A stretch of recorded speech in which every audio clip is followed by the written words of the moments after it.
ሰላም ጤና ይስጥልኝ ውድ ተመልካቾቻችን እንደምን አላችሁልን? የብስራት ሀተታ ፕሮግራማችን አሁን ጀምሯል። በዛሬው የብስራት ሀተታ ፕሮግራማችን ውበቱ አባተ ወደ ላይቤሪያ አቅንተው የማሰልጠን እድል አግኝተዋል። በዚህ ጉዳይ ላይ ቆይታ እናደርጋለን። ፕሮግራም አዘጋጅ ወደ እናንተ በማድረሱ መላኩ ወልደ ሰንበትና እኔ አንተነህ ታረቀ ከመላው የስቱዲዮ ባለሙያዎች ጋር በጋራ ሆነን አብረናችሁ ቆይታ እናደርጋለን። እስከ ፕሮግራማችን ፍጻሜ ድረስ አብራችሁን ቆዩ።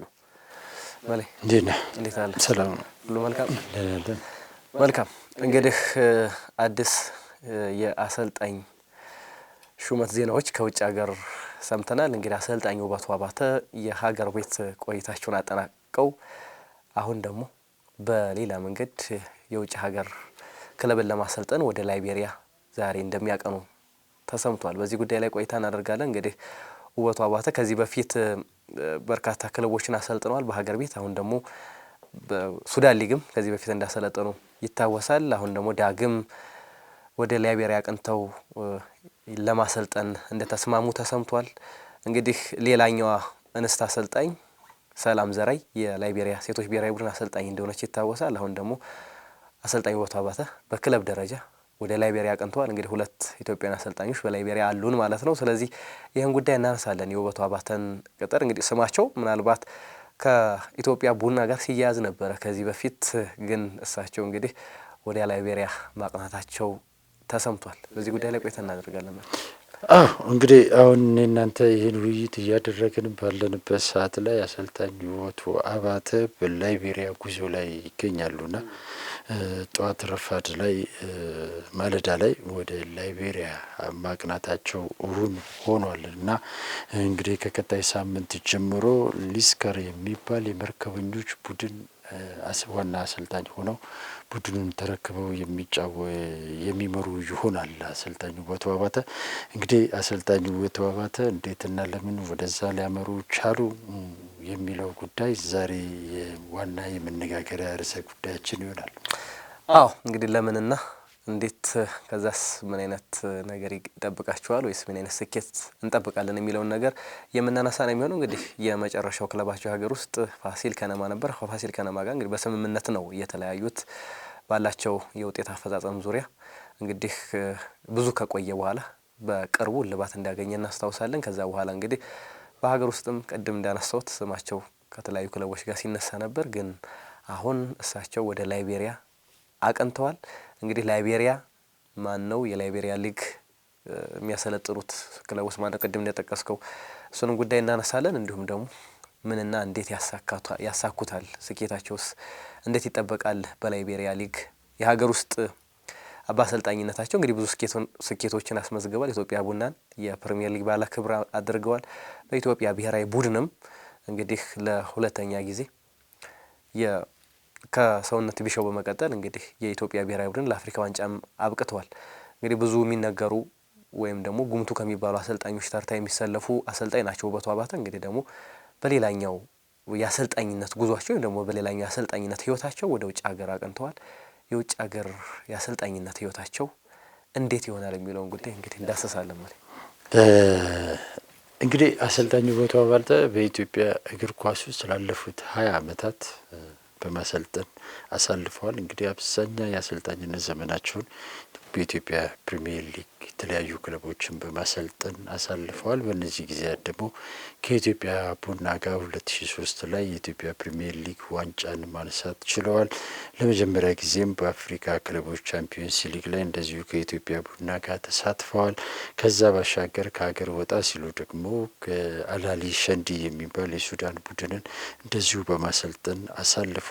አሁን ደግሞ ሌላ ቻሌንጅ ለመቀላቀል ዛሬ ማለዳ ላይ እንግዲህ ወደ ላይቤሪያ ማቅናታቸው ሆኗል ማለት ነው። አሰልጣኙ ውበቱ አባተ እንግዲህ አሰልጣኙ ውበቱ አባተ ከቅርብ ዓመታት ወዲህ በኢትዮጵያ ፕሪሚየር ሊግ ላይ በኢትዮጵያ እግር ኳስ ውስጥ ላይ ሀገሪቱ አለኝ ብላ ከምትጠራቸው ድንቅ ምርጥ አሰልጣኞች መካከል አንዱ ተደርገው የሚወሰዱ አሰልጣኝ ናቸው። በእውቀቱም በልምዱም ባላቸው ውጤትም በሚገነቧቸው ቡድኖችም በጨዋታ ፍልስፍናቸውም የራሴ ጨዋታ መንገድ አለኝ ብለው ከሚናገሩ በድፍረት ከሚጠቅሱ አሰልጣኞች መካከል አንዱ ናቸው። እንግዲህ አሰልጣኝ ውበቱ አባተ ከሌሎች ኢትዮጵያውያን የእግር ኳስ አሰልጣኞች ደግሞ ትንሽ ለየት ወጣ እንዲሉ የሚያደርጋቸው ደግሞ እንደዚህ አይነት አህጉር አቀፍ ዓለም አቀፍ ፍላጎት ምኞት ያላቸው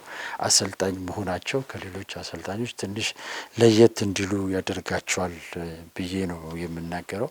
አብዛኞቹ አሰልጣኞች እንግዲህ በቅርብ አውቃቸዋለሁ። ስሜት ፍላጎታቸው ምን እንደሆነ ይገባኛል። ነገር ግን ከሌሎች አሰልጣኞች በተለየ ግን አሰልጣኝ ውበቱ አባተ እንደዚህ ከሀገር ወጥቶ የማሰልጠን ከፍተኛ ስሜት ፍላጎት ጥረት የሚያደርግ አሰልጣኝ ነውና ያንን አሁን ላይ በተጨባጭ ማረጋገጥ ችሏል። እንግዲህ ቀደም ሲል አንተ እንደገለጽከው ከተለያዩ የሀገር ውስጥ ክለቦች ጋር አሁን ላይ ግንኙነቶች ጀምረው ነበረ እንዲያሰለጥኑት ጥሪም ቀርቦላቸው ነበር። ነገር ግን የእሳቸው የምን ጊዜ ምኞት ፍላጎት ግን ከሀገር ወጣ ብሎ ማሰልጠን ነበረና ያንን አስቀድመው እንግዲህ ዛሬ ላይ ላይቤሪያውን ሊስከር የሚባል ቡድን የመርከበኞች ቡድን ነው። ይህ ቡድን በአሁኑ ሰዓት በላይቤሪያ ፕሪሚየር ሊግ ላይ 3ኛ ደረጃ ላይ ይገኛል። 10 ጨዋታዎችን አድርጎ 17 ነጥብ አለው። ከመሪው ጋር በ4 ነጥብ ልዩነት አለው። መሪው አንድ ተጨማሪ ጨዋታ ይቀረዋል። ያንን የሚያሸንፍ ከሆነ ልዩነቱ ወደ 7 ከፍ የሚልበት ሁኔታ አለ። እነዚህ ቡድኖች እንግዲህ በመሪውና በሊስከር መካከል ልዩነቱ የተፈጠረው ባለፉት 5 ጨዋታዎች ነው። በእነዚህ 5 ጨዋታዎች ላይ ሊስከር 2 ጊዜ በተከታታይ ሽንፈት አስተናግዷል። መሪው ቡድን ደግሞ ምንም ሽንፈት አላስተናገደም። አንድ ጊዜ ብቻ አቻ ተለያይቶ ሌሎቹን ማሸነፍ በመቻሉ ምክንያት ልዩነቱ ሊሰፋ እንደቻለ ማወቅ ችያለሁ። ሊስከር እንግዲህ ትላንት ባደረገው ጨዋታ 10ኛ ጨዋታው ላይ ሽንፈትን ያስተናገደበት ሁኔታ አለ። 10ኛ ላይ በሚገኝ አንድ ቡድን ሽንፈት በማስተናገዱ ምክንያት ከመሪው ጋር ያለው ልዩነት ሊሰፋ ችሏል። ይህን ተከትሎ እንግዲህ አሰልጣኝ ውበቱ አባተ ከ11ኛው ሳምንት ጀምሮ ቡድኑን በዋና አሰልጣኝነት ተረክበው የሚያሰለጥኑ ይሆናል። በቡድኑ ውስጥ እንግዲህ የሚኖራቸው ቆይታ የ1 ዓመት ቆይታ እንደሆነም አሰልጣኙ ያረጋግጠውልኛል። ትላንትና ማለዳ ላይ በዚህ ጉዳይ ላይ አንዳንድ ጉዳዮችን አንስተን ከአሰልጣኙ ውበቱ አባተ ጋር ቆይታ አድርጌ ነበረ። እንግዲህ እነዛ ቆይታዎች ፍላጎቶቹ፣ ምኞቶቹ ምንድን ናቸው የሚለው በቀጣይ የምናነሳው ይሆናል። እንግዲህ ብዙ ጊዜ የኢትዮጵያ እግር ኳስ አሰልጣኞች የሚታሙበት ነገር አለ። ሁሌ በሀገር ውስጥ ክለቦች ላይ ይራቆታሉ ተብሎ ስማቸው ይነሳል። አንድ አሰልጣኝ ከአንድ ክለብ ከወጣ ያኛውን ክለብ ለመያዝ ብዙ ነገሮችን ሲያደርጉ ወይም ደግሞ ገፋኸኝ ገፋውህ አይነት ስሜቶች እንሰማለን በተደጋጋሚ። ለምን ወደ ውጭ ወጥተው አያሰለጥኑም? ለምን ራሳቸውን ሳይፈትሹም? ለምን ራሳቸውን አፕዴት አያደርጉም ተብሎ ብዙ ጥያቄ ይነሳባቸዋል። ይሄኛው እንግዲህ በር ከፋሽ ነገር ይመስላል። በእርግጥ ከዚህ በፊትም ብዙ አሰልጣኞች ኢንስትራክተር አብርሃም መብራቱም ወደ ውጭ ወጥቶ የማሰልጠን ነገር አለ። ከዛ በፊትም እንግዲህ በታሪክ አንተ የምታውቃቸው አሰልጣኞች ብዙ ሊኖሩ ይችላሉ። ግን ከዛ በኋላ እንግዲህ በእኛ ዘመን ብዙም ወደ ውጭ የሚወጣ አሰልጣኝ አልተመለከትንም። ውበቱ አባተ ግን ይህንን አድርገውታል። ምናልባት አሁን እግር ኳስ ዓለም አቀፋዊ ነው። ግን በዓለም አቀፍ ስታንዳርድ ለመመራት በዓለም አቀፍ ስታንዳርድ ተወዳዳሪ ለመሆን አሰልጣኞች ለምን ተጫዋቾቻችን ብቻ አይደለም ወደ ውጭ ውጡ የሚባለው አሰልጣኞቻችንም ወደ ውጭ ሲወጡ ሌላ ኤክስፖዠር ነው ይዘው የሚመጡት።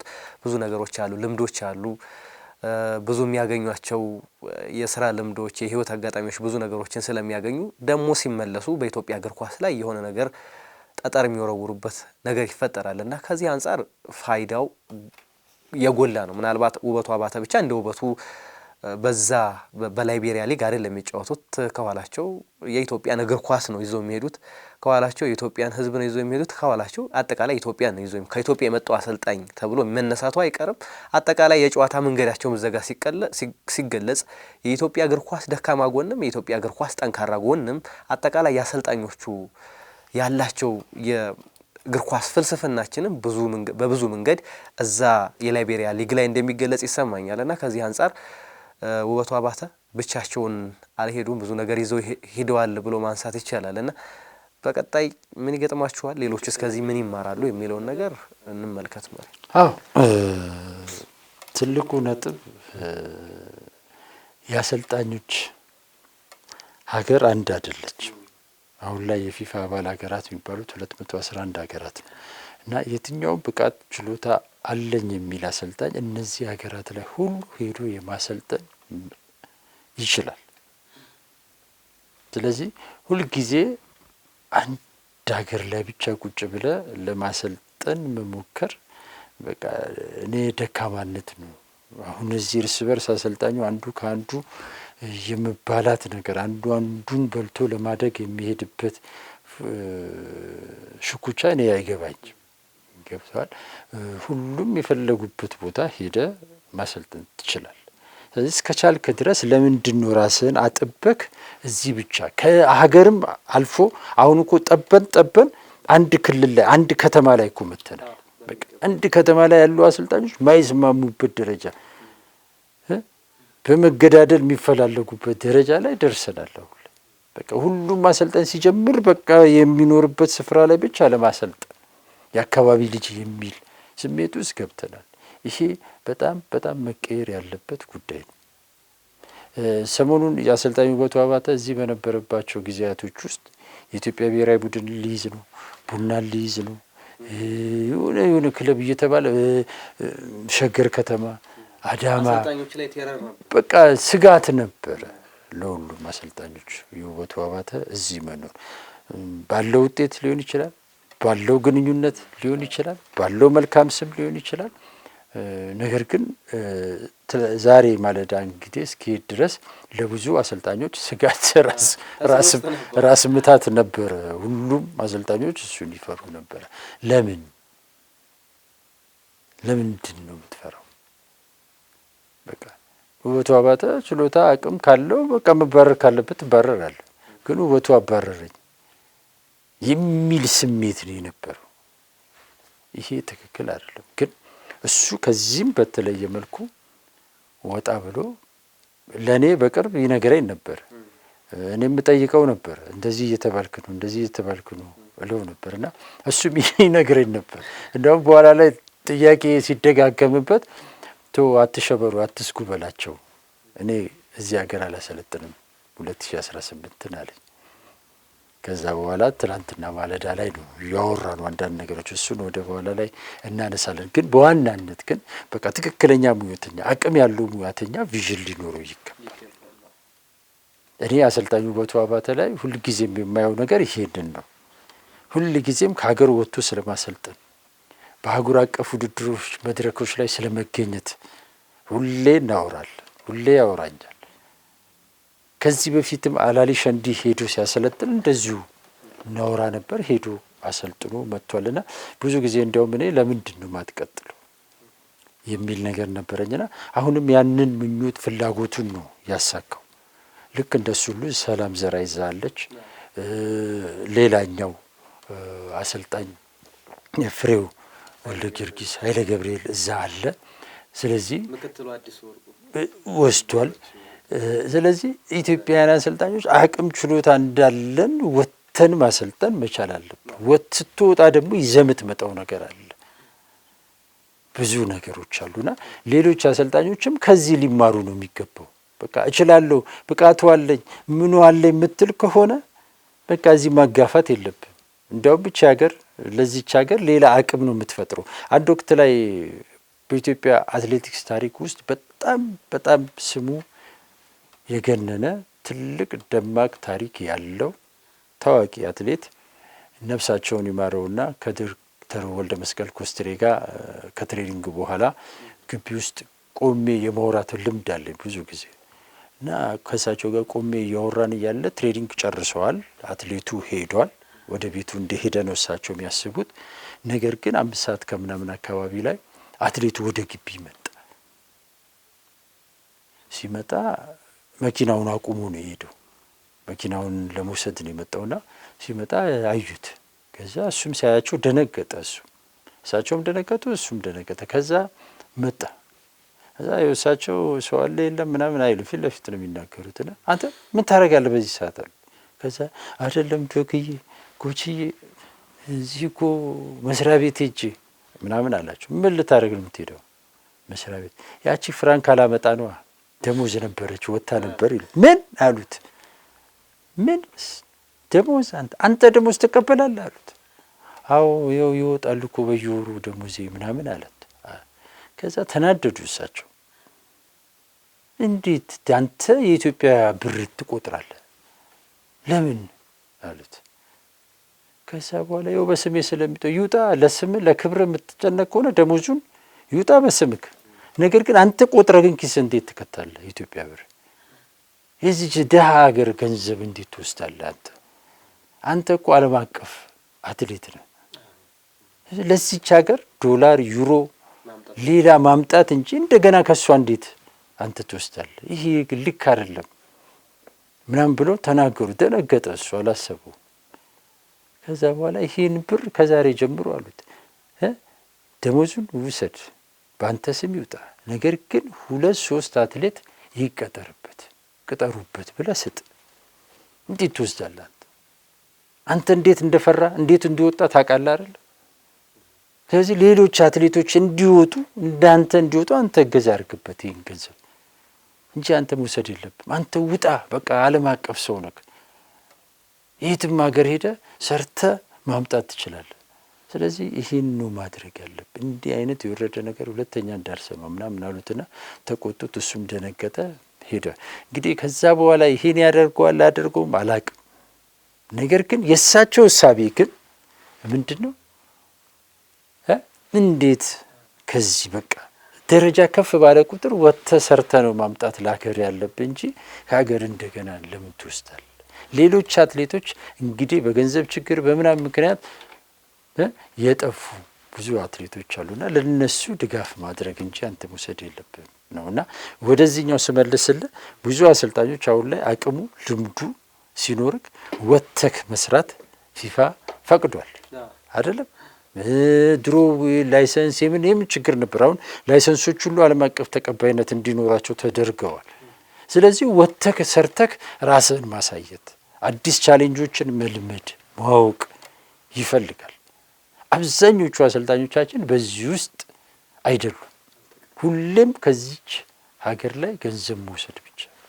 ይሄ ደግሞ የሚያሳየ በዋናነት አብዛኞቹ አሰልጣኞቻችን አቅም የላቸው። ገንዘብ ከሆነ የሚፈልጉት እኮ የተሻለ ገንዘብ የምታገኘው ስትወጣ ነው አይደል? በዶላርም በዩሮም በምን የሚከፈለው ወጣ ስትል ነው የምታገኘው አይደል? ገንዘብ ከሆነ አላማ እዚህ ሀገር ከምታገኘው የተሻለ ገንዘብ ልታገኝ ትችላል። ስለዚህ ለዛ የሚያስፈልገው እውቀት አቅም አለ ወይ? ትልቁ ችግር አሰልጣኞቻችን አንዳንድ ጊዜ ሲተቹ አይችሉም ሲባሉ ምክንያቱ ምንም አይደለም። ይሄ የምትችል ከሆነ ትሄዳል። ተጫዋቾቻችን ይችላሉ ተብሎ አይደለም የሚሄዱት። ልክ ተጫዋቾቻችን ብቻ እንዲሄዱ ማን የፈቀደው? አሰልጣኞቻችን ስለምንድን ነው የማይሄዱት? ወጥተው ደፍረው ለምንድን ነው የማያሰለጥኑ የሚለው ነገር አሁን ላይ መሰመር ያለበት ጉዳይ ነው። ልክ እንደ ፍሬው፣ ልክ እንደ ሰላም ዘራይ፣ አሁን ደግሞ ልክ እንደ ውበቱ አባተ ወጥተው ማሰልጠን መቻል አለባቸው። አብዛኞቹ አሰልጣኞች በዚህ ደረጃ የተቃኙ አሰልጣኞች ናቸው። የአሰልጣኝ እንጀራ አሁን አንዳንድ ወጣት አሰልጣኞች እዚህ እንጀራው ተዘግቶብን ምናምን እየየ ይላሉ። ነገር ግን እዚህ ላይ ወጣት ቡድን ወጥተህ ግን ስራ ብትለው ያ አሰልጣኝ መስራት አይፈልግም። የሚፈልገው የት ነው? ዋናው ቡድን ላይ መጥቶ ማሰልጠን የሚፈልግ። ይሄ ስህተት ነው። በየደረጃው ራስን እያበቃ ከመጣ እዚህ በሩ ቢዘጋብህ ወጥተህ አንኳኩተህ መስራት ትችላለህ። ዘመኑ አሁን ይሄን ፈቅዷል። ስለዚህ በዚህ ደረጃ የተቃኙ አሰልጣኞች ሀገራችን ትፈልጋለች። ልክ እንደ ውበቱ፣ እንደ ሰላም ዘራይ፣ እንደ ፍሬው እየወጡ እያሰለጠኑ ሀገራቸውን የበለጠ የሚያግዙበት እድል መፈጠር አለበትና ከዚህ አንጻር አሰልጣኙ ውበቱ አባተ ሁሌም የሚመኘውን የሚፈልገውን ነገር ነው ያሳካው።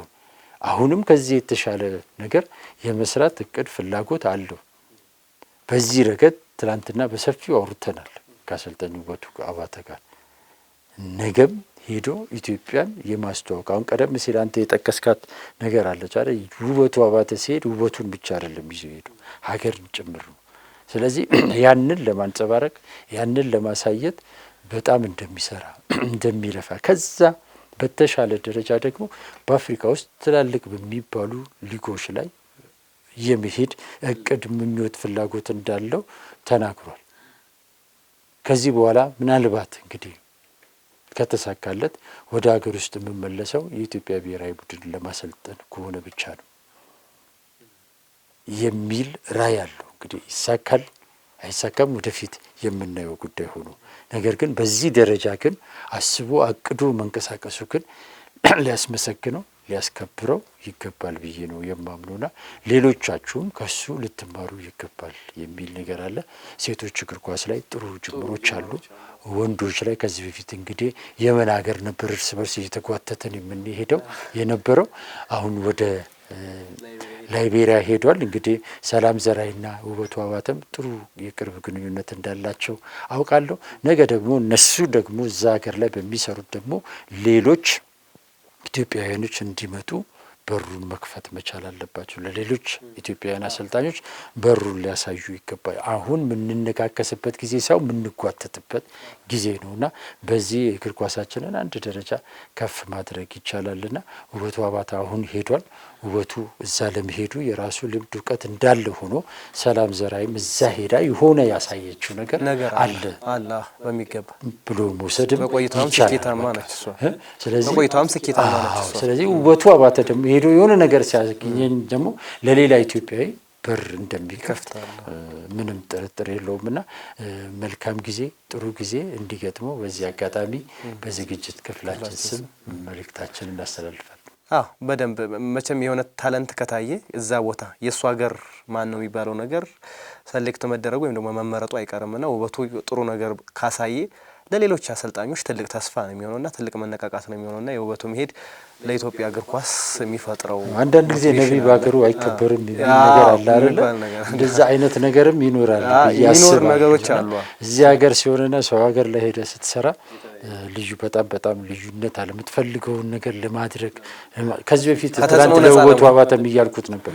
ከዚህ በፊት አሰልጣኝ ኢንስትራክተር ካሳሁን ተካ ያለው አቅም ምናምን በቃ ከኢትዮጵያውያኖች ጋር የሚመጥን አይደለም የሚል ነገር ነበረኝና ሁልጊዜ የለው ነበር ለምን ከሀገር ወጥተህ አታሰራም? በቃ ያን ሀሳብን ያስተሳሰቡ ሌሎች ሀገሮች ላይ ሄዶ ቢተገብር የበለጠ መውጣት የሚችልበት እድል ይኖራልና አሰልጣኙ ውበቱ አባተም የራሱ የሚለው የጨዋታ መንገድ አለው። ስለዚህ እዛ ሀገር ካለው ጋር እንግዲህ አጣጥሙ ቢሰራ የበለጠ ሊወጣ ሊጎላለት የሚችልበት ሁኔታ ይኖራልና ለሁሉም መልካም እድል ነው። አሰልጣኝ ውበቱ አባተ እንግዲህ በአዲሱ የስራ ጊዜው ወይም ደግሞ በአዲሱ የአሰልጣኝነት ጊዜው ጥሩ ጊዜን እንዲያሳካ እንዲሁም ደግሞ የኢትዮጵያ እግር ኳስን ብሎም ኢትዮጵያን እንዲያስጠራ በዝግጅት ክፍላችን መልካም ምኞታችንን እንገልጻለን። ውድ ተመልካቾቻችን በውበቱ አባተ የአሰልጣኝነት ቅጥር ዙሪያ ቆይታ ያደረግንበት የዛሬው የብስራታ ፕሮግራማችን የተከታተላችሁትን ይመስል ነበረ። ፕሮግራሙ አዘጋጅቶ ወደ እናንተ ማድረሱ መላኩ ወልደ ሰንበትና እኔ አንተነህ ታረቀ ከመላው የስቱዲዮ ባለሙያዎች ጋር በጋራ ሆነን አብረናችሁ ቆይታ አደረግ። ያላችሁን ሀሳብ አስተያየትን በኮሜንት ሴክሽን ላይ አካፍሉን። ሰናይ ጊዜን ተመኘ።